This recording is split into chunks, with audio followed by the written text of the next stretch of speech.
Are you considering making an offer on a property? Here's what you need to be prepared for.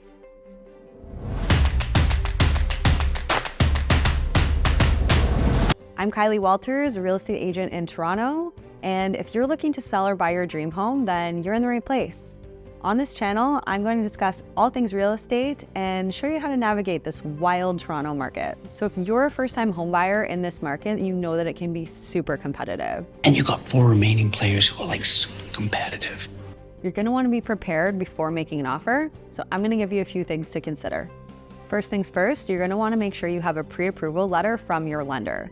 This will show the seller that you're serious and that you're a qualified buyer, which will increase your chances of your offer getting accepted.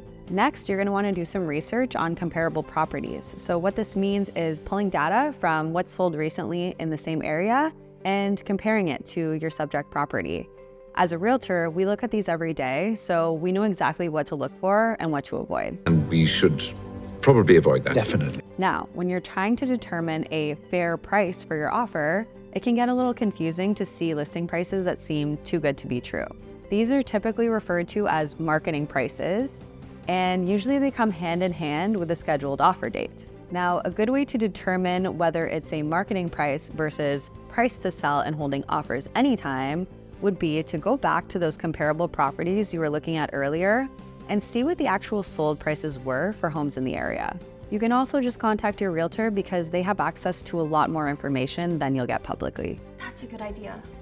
It is always a good idea to have a clear understanding of your budget and what you can actually afford to spend on a home. And you have to be sure to factor in things like closing costs, which can vary depending on the location you're looking at. Toronto, for example, has a double land transfer tax. So make sure to talk to a realtor or an accountant to gain a little bit more clarity on what these closing costs entail. There's also things to consider such as renovations or any improvements you want to make on the property you're about to purchase. You're probably hearing from all over the place that the market is insane, and that's because it is. It's insane! So when you're getting ready to prepare an offer in a competitive market like this, you need to be prepared to act quickly. In competitive markets like this, it is not uncommon for homes to receive multiple offers in a very short time frame. So you need to be prepared with everything in order and ready to go. I say 60 million is perhaps the highest price we should be prepared to pay in a war. So that when you find the home that you love, you're ready to act quickly and get your offer in. So now that you have all your paperwork in order, you're going to need to determine the best strategy in submitting your offer. And you might not realize this, but there are so many different ways to go about it. There are so many different scenarios that you can come face to face with when you're ready to submit an offer. It honestly really depends on the listing, the current market, the seller's unique situation. It could be a multiple offer situation. It could be an offers ending time situation. You might want to submit a preemptive offer or something that real estate agents call a bully offer.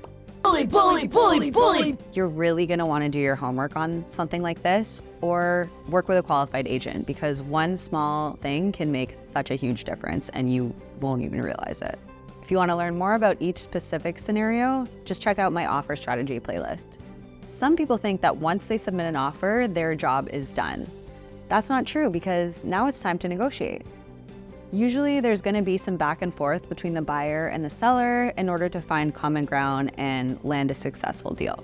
So you're either going to want to sharpen those negotiation skills or find a great realtor who's going to be able to negotiate on your behalf. Some real estate agents, including myself, have actually gone through extensive negotiation certification courses to get ourselves to that expert level. And we also have tons of experience. You're brilliant? You got a ton of experience? So we hope that you found this video helpful. If you have any questions whatsoever on the offer process, please don't hesitate to reach out. And if you found value in this video, be sure to hit the subscribe button. There's a lot more to cover and I'll be here for all of it.